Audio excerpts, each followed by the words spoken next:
Masih dengan berita pemilu 2024 di Maluku, Tribuners, pedagang cilok laris manis diburu petugas lipat suara Kota Ambon. Pemilu 2024 membawa keberkahan bagi banyak orang.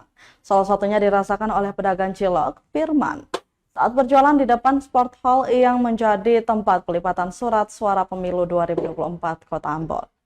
Pasalnya ada ratusan petugas yang dilibatkan KPU Kota Ambon untuk tahapan penyortiran dan pelipatan surat suara. Firman mengaku omset yang didapatnya meningkat drastis saat dimulainya pelipatan surat suara sejak Senin 8 Januari 2024 kemarin.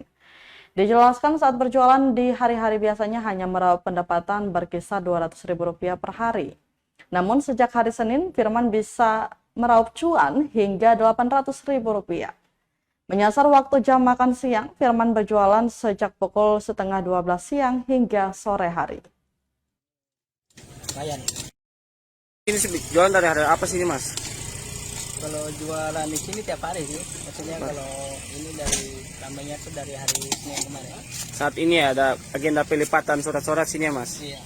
Ini sudah untung berapa nih, Mas, dari pagi nih? Dari siang tadi ya? Di siang tadi. Terus Ada sudah 500 lebih.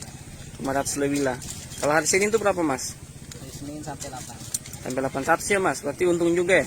Ada momen-momen seperti ini. Lumayan.